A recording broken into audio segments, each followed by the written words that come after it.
Hey guys, good morning. I am Aditya Raj and welcome to Study IQ. So today I am back with another subtopic of Indian Constitution, that is the revision of part 1, part 2 and part 3 of Indian Constitution. So what we gonna want to do at this lecture is we will have a quick revision of part 1, part 2 and part 3. So let's begin. तो part one क्या बोलता है? It discusses about the union and territory. Part two discusses about the citizenship, that is नागरिकता. Part three discusses about the fundamental rights, that is मूल या मौलिक अधिकार. Don't don't like English. So let's start. तो part one क्या बोलता है? The union and territory. तो यूनियन एंड इट्स टेरिटरी के बारे में पूरा बताया है इसमें. And it अनलार्ज्ड. So the union and its territory. तो इसमें ये पार्ट वन में हम लोग इसको जगह दिए, तो इसमें कुछ आर्टिकल होंगे, राइट? तो ये आर्टिकल 1 से 4 तक डिस्कस किया गया. अब इसमें सेम बात तो नहीं लिखा रहेंगे, right? So there must be different provisions for each and every article. So let's discuss each article one by one.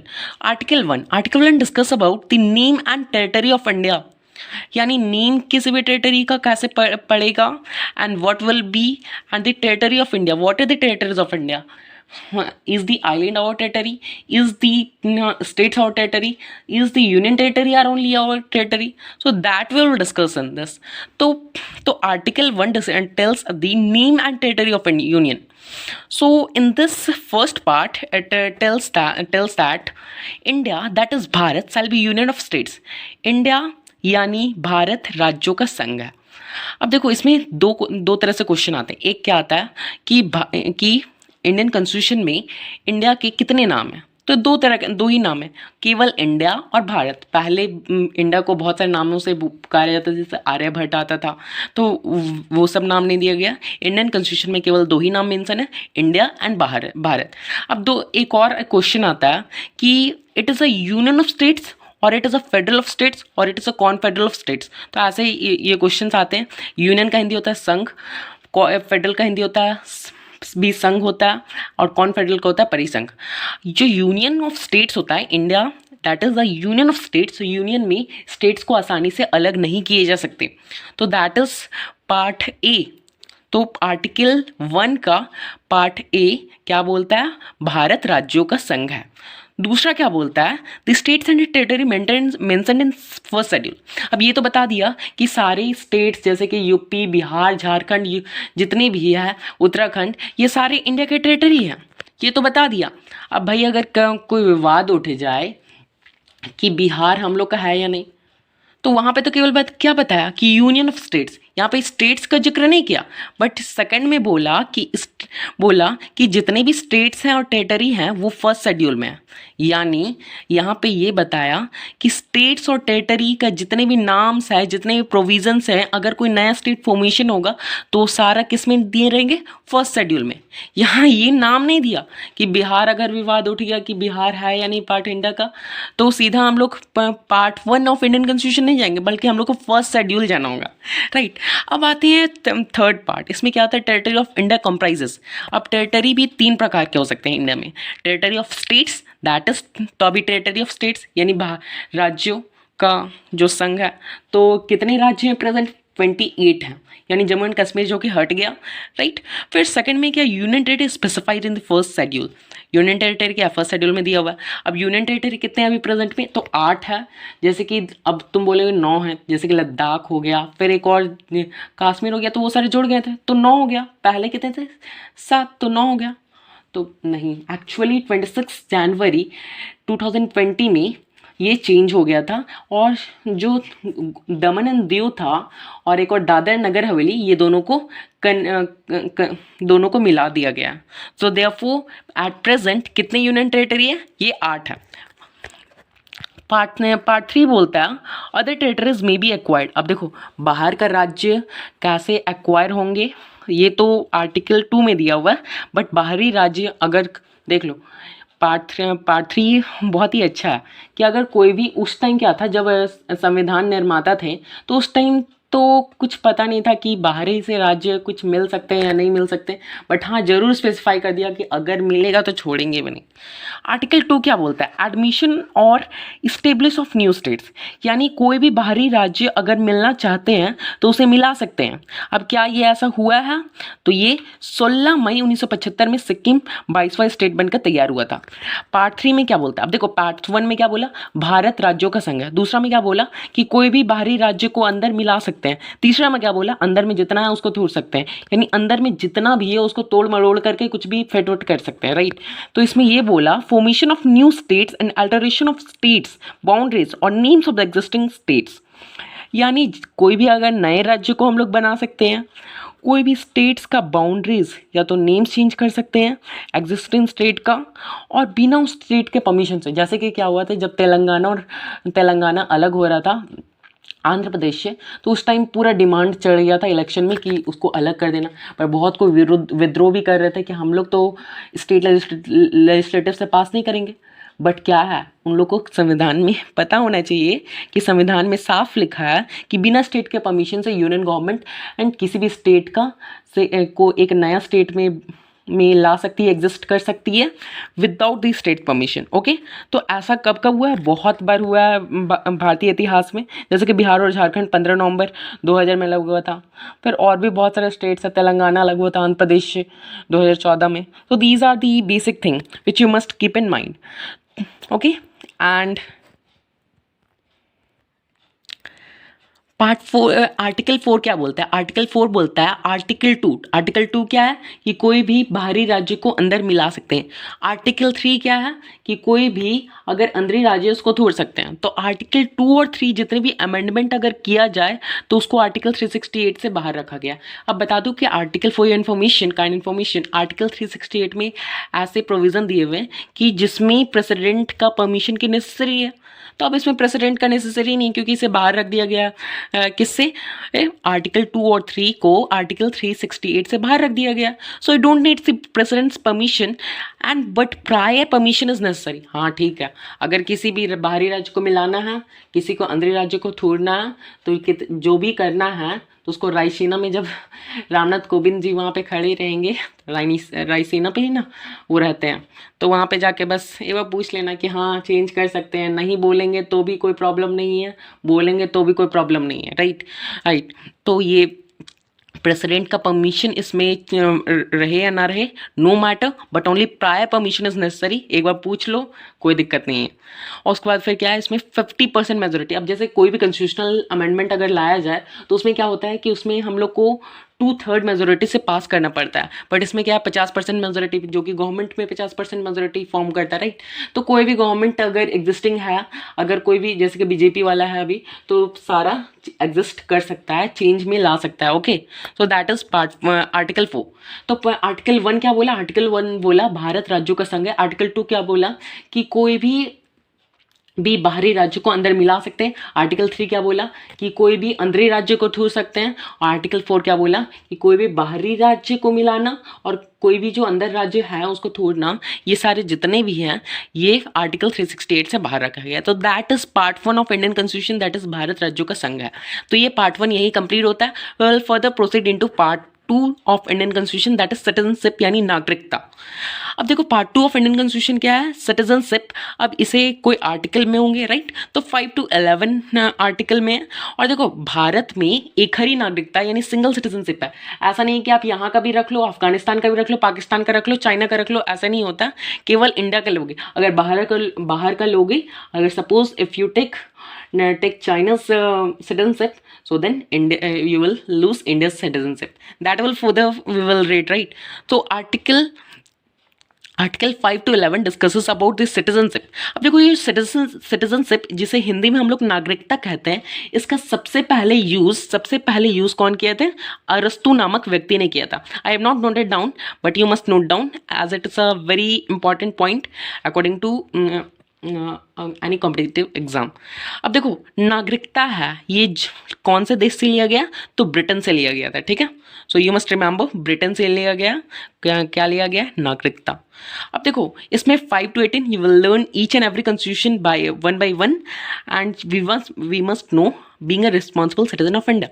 तो आर्टिकल 5 क्या बोलता है? Citizenship at the commencement of constitution, यानी जब संविधान का प्रारंभ हो रहा था। प्रारंभ कब हुआ था? 26 जनवरी 1950। उसी टाइम पूरे पूरे भारत में लागू हुआ था, गणतंत्र गणतंत्र हुआ था हमारा भारत। उस टाइम एक नए हेड ऑफ द स्टेट बने थे, दैट इज प्रेसिडेंट। तो उस टाइम क्या था कि उस टाइम किसी को नागरिकता कैसे मिला?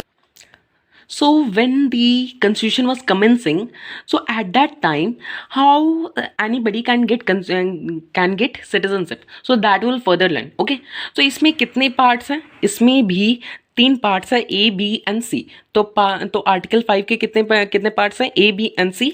ए में क्या लिखा हुआ है? अब देखो, ये तीनों में से अगर आप कुछ भी फॉलो कर लो तो आप इंडियन का कॉन्स्टिट्यूशन, इंडियन के सिटीजनशिप आपको मिल जाएगा, यानी आपको भारत की नागरिकता मिल जाएगी, राइट। तो इसमें ए में लिखा हुआ है कि who was born in India, यानी जो भी इंडिया में बॉर्न कर गया उसको मिल जाएगा। कब? अगर 26 जनवरी 1950 से पहले अगर आपका जन्म इंडिया में हो गया तो आपको भारतीय नागरिकता मिल जाएगी। पार्ट बी में क्या लिखा हुआ है? ईदर ऑफ उस parents was born in India, अगर किसी भी व्यक्ति के अगर पेरेंट्स इंडिया में जन्म लिए हैं तो उसे भी इंडिया में नागरिकता मिल जाएगी। हमें किस अनुसार मिला यार? हम लोग को क्या है, हम लोग के पेरेंट्स बॉर्न नहीं किए इंडिया में जन्म लिए, इसलिए इंडिया का नागरिकता मिला। उनके पिताजी, हमारे पिताजी के पिताजी, दैट इज़ दादाजी, वो हम लोग को जन्म लिए थे इंडिया में, इसलिए हमारे पिताजी को मिला है नागरिकता। तो इसी प्रकार वंश के अनुसार, राइट। पार्ट 3 क्या बोलता है? पार्ट सी क्या बोलता है? Who has been ordinarily resident in India for 5 years before 26 January 1950। तो 26 जनवरी 1950 से पहले अगर कोई भी 5 साल तक इंडिया में ठहरा है and he have a certificate और a valid certificate that he have resided in India for 5 years, then he will be called as the citizenship of India. तो ये होता है पार्ट 3 प्रोविजन। तो आर्टिकल 5 में क्या लिखा हुआ है? आर्टिकल 5 में लिखा हुआ है कि अगर 26 जनवरी 1950 से पहले अगर आप इंडिया में बॉर्न किए हो, या फिर आपके पेरेंट्स इंडिया में बॉर्न किए हैं, या फिर अगर आप 5 साल ठहरे हो इंडिया में, तो आपको भारतीय नागरिकता मिल जाएगी, ठीक है। So that is part 5। That is article 5। Article 6 क्या बोलता है? Rights of citizenship who have migrated from Pakistan to India. अब बहुत सारे लोग थे उस टाइम, भाई देख लो 1947 में जब हुआ था माइग्रेशन, तो उस टाइम बहुत मॉब हुआ था, दंगा चारों तरफ फैल गया था।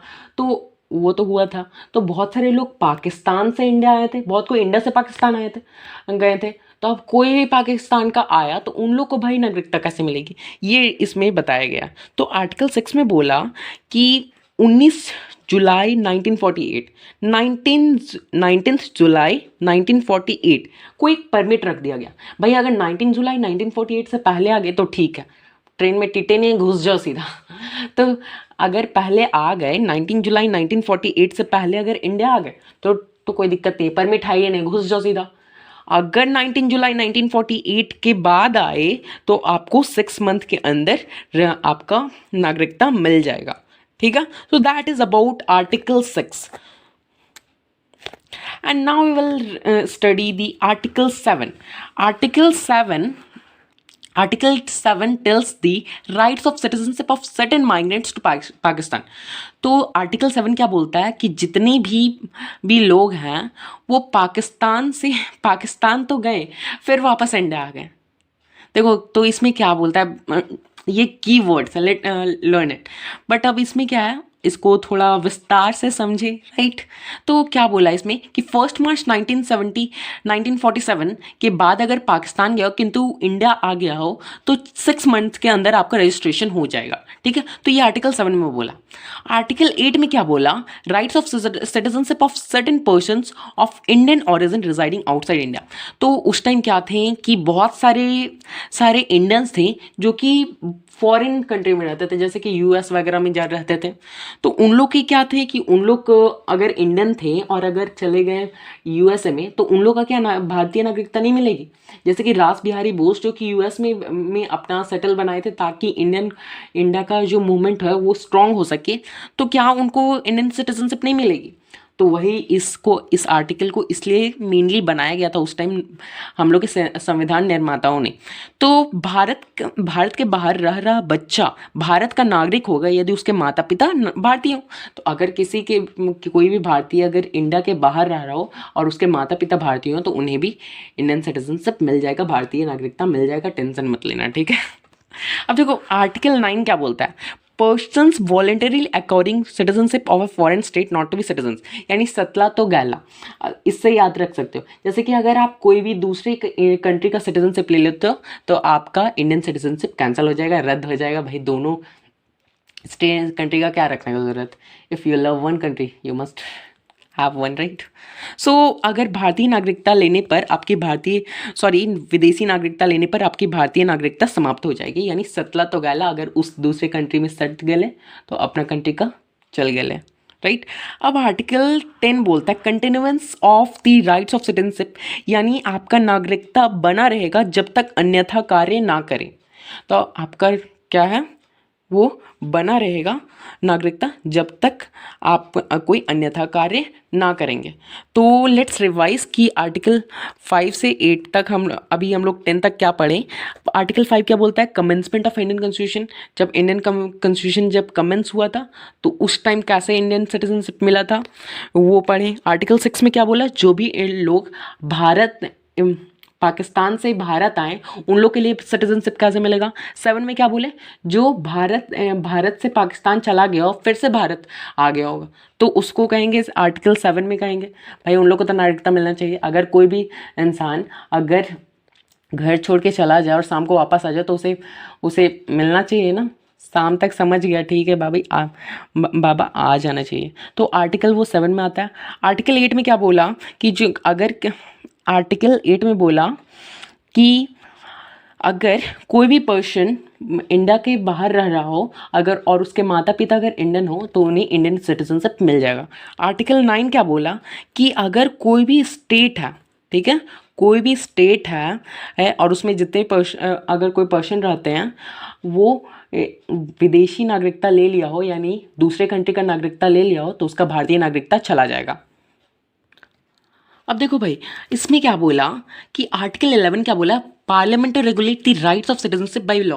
अब देखो जितनी भी उस टाइम क्या थे, संविधान निर्माताओं ने जब इसको भारतीय संविधान को बना रहे थे तो उस टाइम इसलिए बना रहे थे ताकि हम लोग का जो इतना दंगा हो रहा है वो कम किया जा सके। उस टाइम भारत का स्थिति, जो आर्थिक स्थिति, सामाजिक स्थिति, उसे ठीक किया जा सके। तो इस अनुसार बनाया जा रहा था हम लोग का इंडियन कॉन्स्टिट्यूशन, ठीक है। तो आर्टिकल 11 क्या बोलता है कि आपका प्रेजेंट में जैसा रहे उस अनुसार जो भी गवर्नमेंट एग्जिस्ट कर रहे हो वो अच्छा से बनाए। तो क्या बोला उस टाइम कि संसद को पावर ये दे दिया आर्टिकल 11 कि आप नागरिकता पे आप कानून बना सकते हैं। अब कौन कानून बनाएगा, पार्लियामेंट यानी संसद बनाएगा। अब संसद का कौन सा मिनिस्ट्री बनाएगा, कौन सा मंत्रालय बनाएगा, तो गृह मंत्रालय बनाएगा, होम मिनिस्ट्री बनाएगा। अब सिटीजनशिप एक्ट 1955, अब सबसे पहले एक्ट कब आया, 1 नंबर का क्वेश्चन, 1955 में आया। तो कौन कौन से अमेंडमेंट्स हुआ यानी संशोधन हुआ, तो पहले 1955 में हुआ था, फिर 1986 में हुआ था, 1992 में हुआ था, 2003 में हुआ था और 2005 में हुआ था। यहाँ पे 1986 होगा, राइट, यहाँ पे 1986 होगा। अब देखो आप 5 तरीके से नागरिकता भारत का ले सकते हैं और आपको 3 तरह से आपको यहाँ से नागरिकता समाप्त किया जा सकता है। 5 तरीका कौन कौन सा है, पहला है क्या कि सिटीजनशिप बाय बर्थ। अब कोई भी इंडियन सिटीजनशिप अगर कोई भी भारत में जन्म ले तो उसको नागरिकता मिल जाएगी। ये सबसे बकवास था, यानी कोई भी अगर भारत में अगर आ जाती है वुमेन, अगर उनका बच्चा हो जाता है तो सपोज क्या होगा, तो वो आतंकवादी वगैरह ये सब से मिलावटी हो सकता है। अब यहाँ पे क्या होगा कि they can spread terrorism in India. तो इंडिया को जब 1955 में बनाया तो 31 साल बाद इन्हें रियलाइज़ हुआ कि नहीं ये ठीक नहीं है। तब 1986 में कौन थे, राजीव गांधी, तो वो बोले कि ठीक है भाई, माता या पिता दोनों में से एक कोई का सिटीजनशिप इंडिया का होना चाहिए, तभी आपको इंडियन सिटीजनशिप मिलेगा। फिर 2003 में इसको और थोड़ा ठीक किया गया कि भारत की माता और पिता हैं वो दोनों का वैलिड सिटीजनशिप होगा तभी मिलेगा। अब इसमें पार्ट 2 में क्या बोलता है, पहला पार्ट में बोला कि सिटीजनशिप बाय बर्थ, उसके बाद फिर 2 संशोधन हुआ, अमेंडमेंट हुआ 1986 और 2003, ठीक है। अब इसका पार्ट 2 में क्या बोलता है, सिटीजनशिप बाय डिसेंट, यानी वंश के आधार पे। पहले तो वंश के आधार पे बोला कि जो भी आपके अगर वंश के पास भारतीय नागरिकता हो और भारत में जन्म लिए हो तो आपको भी नागरिकता मिल जाएगी। भाई हम लोग के माता पिता को भी कैसे मिली है, उनके माता पिता यहाँ पे जन्म लिए इसलिए उन्हें नागरिकता मिल गई। उनको कैसे मिला, उनके माता पिता यहाँ जन्म लिए इसलिए उनको नागरिकता मिल गई। हमें कैसे मिले, हम लोग को जितनी भी युवा पीढ़ी अभी जन्म लिए हैं उन लोगों को कैसे मिले, तो उन लोगों को कैसे मिला, क्योंकि हमारे माता पिता इंडिया में बॉन्ड किया और उनके पास इंडियन सिटीजनशिप है, राइट, भारतीय नागरिकता है, इसलिए।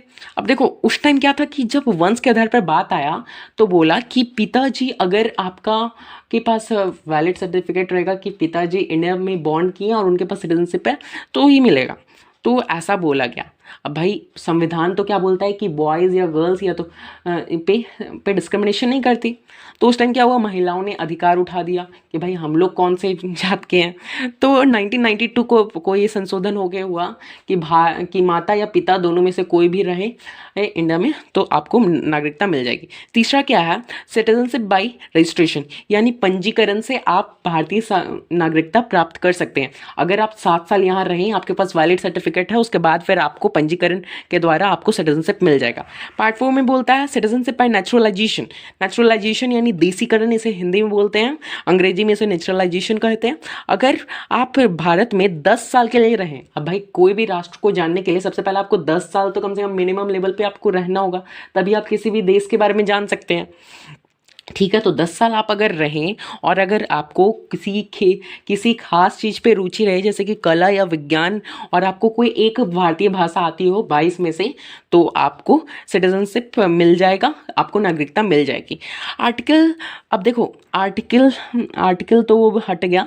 अब सिटीजनशिप एक्ट 1955 का पार्ट 5 बोलता है अर्जित भूमि। अब देखो कोई भी अगर हम लोग को बाहर का राज्य आर्टिकल 2 के अनुसार अगर हम लोग मिला ले तो हम लोग अर्जित भूमि के अनुसार अर्जित भूमि अगर ले लेते हैं तो वहाँ के जितने भी सिटीजन्स होंगे वो हम लोग का इंडियन सिटीजनशिप मिल जाएगा ऑटोमेटिकली। जैसे कि सिक्किम में यार 16 मई 1975 में क्या था, वो हम लोग के इंडिया में मिल गया। अब जितने भी उसमें में पीपल होंगे वो सारे इंडियन सिटीजनशिप मिल जाएगा, उनको भारतीय नागरिकता मिल जाएगी, राइट। तो अब ये तो 5 तरीका हो गया कि आप भारतीय जो नागरिकता है वो ले सकते हैं। कैसा, पहला कौन सा था, सिटीजनशिप बाय बर्थ, यानी अगर आपका बर्थ इंडिया में हुआ है तो दैट इज। 2 में क्या बोला, सिटीजनशिप बाय डिसेंट वंश के अनुसार। 3 में क्या बोला, पंजीकरण के द्वारा। 4 में क्या बोला, देसीकरण के द्वारा। 5वां में क्या बोला, अर्जित भूमि के अनुसार। अब 3 तरीके से है कि आपसे से जो सिटीजनशिप है वो छीना जा सकता है। कौन कौन सा, वी विल सी। तो कौन कौन सा है, one can lose citizenship by act 1955। अब देखो 1955 के एक्ट के अनुसार ही 3 ये बनाया गया था, रिनंसिएशन इफ टू अनदर। अब दूसरे का राष्ट्र का अगर नागरिकता ले लोगे तो अपना नागरिकता खो दोगे भारतीय, तो ठीक है सतला तो गैला, अगर सट गए दूसरे राज्य में तो अपना राज्य का गैला, अपने देश का गैला। दूसरा क्या बोला, टर्मिनेशन इफ ट्रेजन, अगर देश विद्रोही काम करोगे दूसरे अपने कंट्री में गोली बारूद चलाओगे तो आपको ट्रीजन के अनुसार टर्मिनेट किया जाएगा, यानी आपसे इंडियन सिटीजनशिप छीन लिया जाएगा। तीसरा क्या बोला, डिप्राइवेशन, अगर आपको पता चला ऐसा कि आपका जो नागरिकता लिए हो वो इनवैलिड हो, यानी किसी नेगेटिव वे में आप लिए हो तो that can cause your Indian citizenship to lose, okay. तो आप उस प्रकार इंडियन सिटीजनशिप खो सकते हो। अब देखो पार्ट टू हम लोग जो सिटीजनशिप था वो हम लोग डिस्कस कर लिए, and now we are going to discuss part 3 of Indian constitution, that is fundamental rights, यानी मूल या मौलिक अधिकार। अब देखो भाई, दी फंडामेंटल राइट्स, मूल या मौलिक अधिकार। अब ये कौन कौन से आर्टिकल में आते हैं, आर्टिकल 12 से 35 तक आते हैं। कौन से आर्टिकल में आते हैं, 12 से 35। पहला पार्ट क्या था, भारत राज्यों का संघ है, वो 1 से 4 आर्टिकल तक आता था। दूसरा नागरिकता 5 से 11, और इसमें क्या आता है 12 से 35 तक आता है fundamental rights. Part 4 directive states principles of state policy आता है। अब देखो इसमें पार्ट 3 फंडामेंटल राइट्स यानी मूल या मौलिक अधिकार, आर्टिकल किस में आता है, 12 से 35 तक आता है। ये किससे लिया गया है, यूएसए के द्वारा लिया गया है। अब देखो 2 प्रकार के एक्ट होते हैं, राइट्स होते हैं, एक होता है कानूनी अधिकार और एक होता है कौन सा होता है, मौलिक अधिकार। कानूनी अधिकार वे अधिकार होते हैं जिसमें पब्लिक तो आपसे नहीं छीन सकती, बट गवर्नमेंट आपसे कभी भी छीन सकती है। जैसे कि आपका क्या है कि राइट टू प्रॉपर्टी उसको हटा दिया गया था, ठीक है, तो आप संपत्ति आपसे कभी भी ले सकती है, राइट। तो ये क्या है, ये हो गया कानूनी अधिकार। मौलिक अधिकार होते हैं जिसे ना तो गवर्नमेंट छीन सकती है ना तो पब्लिक छीन सकती है, ठीक है। इसे हम लोग कौन से किससे लिए हैं, यूएसए से लिए, कुछ पार्ट ब्रिटेन से भी लिए, कुछ part if you go more on deeply, और इसे कहते हैं हम लोग Magna carta of Indian constitution. Magna carta of Indian constitution यानी देखो मैग्ना कार्टा का जो सबसे, ये तो एक फ्रेंच भाषा है बट इसका सबसे पहले ब्रिटेन में यूज हुआ था, ठीक है। तो मैग्ना कार्टा का मतलब होता है अधिकार, ओके। तो Magna carta of Indian constitution किसे कहा जाता है, पार्ट 3 को कहा जाता है। अगर कौन सा पार्ट पूछा जाए तो पार्ट 3, कौन सा अगर आर्टिकल पूछा जाए तो 12 से 35, और किसे कहा जाता है तो फंडामेंटल राइट्स यानी मूल या मौलिक अधिकार। अब देखो इसमें इससे आपसे छीना भी जा सकता है। अब सस्पेंशन, अब कुछ समय के लिए आपसे छीना जा सकता है, जैसे कि इमरजेंसी, 3 प्रकार की इमरजेंसी होता है, national emergency, financial emergency, state emergency. तो फाइनेंशियल इमरजेंसी आर्टिकल 352 में मेंशन है, फिर कौन से स्टेट इमरजेंसी 356 में मेंशन है। उसके बाद एक तीसरा कौन सा होता है यार, फाइनेंशियल इमरजेंसी 360 में मेंशन है। तो अगर इमरजेंसी इंपोज हो, जैसे इंदिरा गांधी लगा दी थी, तो अगर इंपोज किया जाए अगर इमरजेंसी, तो उस केस में प्रेसिडेंट आपसे छीन सकती है क्या, fundamental rights for a period of time, right. अगर कुछ ऐसे घातक होते हैं, कुछ फंडामेंटल राइट्स घातक होते हैं, जैसे कि देखो फंडामेंटल राइट्स, आपका फंडामेंटल राइट्स तब तक रहेंगे जब तक वो किसी और का फंडामेंटल राइट्स ना छीने। तो देखो 3 तलाक क्या था, वो आप लोग जानते हो, 3 शब्दों के लिए किसी भी महिला का लाइफ बर्बाद हो जाता था। तो इस अनुसार क्या किया मोदी जी, ग्रेट, तो वो हटा दिए क्या, 3 तलाक। इससे क्या हुआ कि जो महिलाओं को whatever we will not discuss that, welcome to now।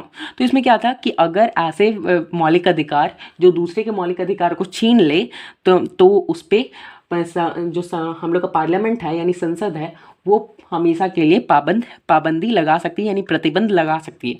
अब देखो भाई, अब तो पार्लियामेंट यहाँ पे तो बोल दिया कि पार्लियामेंट आपसे छीन सकती है फंडामेंटल राइट्स, तो ऐसा भी तो कर सकती है पार्लियामेंट कि अब किसी भी कानून पे आप विद्रोह ही ना करो, कोई भी कानून हम लोग लाएं आपको मानना होगा, ऐसा कर दे। तो उसमें उस टाइम उस केस में जो हम लोग का प्रोटेक्शन करेंगे फंडामेंटल राइट्स का, वो कौन करेगा, सुप्रीम कोर्ट और हाई कोर्ट करेंगे, ठीक है।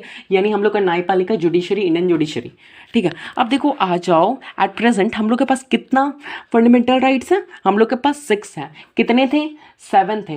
राइट टू प्रॉपर्टी 1978 में हटा दिया गया था मोरारजी देसाई के द्वारा, और ये 44th कॉन्स्टिट्यूशनल अमेंडमेंट के तहत इसको हटा दिया गया था। अब कितने सारे हैं, अब देखो 6 हैं। 6 क्या है, राइट टू इक्वालिटी यानी सब कुछ सभी को समानता, ये आर्टिकल 14 से 18 तक मेंशन है। इसी में आता है right abolition of untouchability article 17 में, यू मस्ट रिमेंबर दैट। अब देखो राइट टू फ्रीडम यानी स्वतंत्रता, तो 19 से 22 तक है। राइट अगेंस्ट एक्सप्लॉयटेशन 23 से 24 तक है। 24 में क्या बोला गया है कि 14 ईयर से कम वाले उम्र के बच्चे को आप फैक्ट्री वगैरह में काम नहीं करा सकते। अब देखो right to freedom of religion 25 से 28 तक मेंशन है। Cultural and educational and cultural rights ये 29 to 30 मेंशन है। And right to constitutional remedies 32 to 35 है। ये इतनी इंटरेस्टिंग है ना, you can't believe. So if you want to have a detail about all these parts 1 2 3 4 5 and 6, ये जितने भी कैटेगरी हैं, अगर इसको आपको डिटेल में जानना चाहते हैं, so link are in the description, you can watch them. So part 1, part 2 and part 3 we have quickly revised these within half an hour. So if you like the video, please like, share and subscribe my channel. So till then, good luck, bye, have a nice day, have a great day, thank you so much.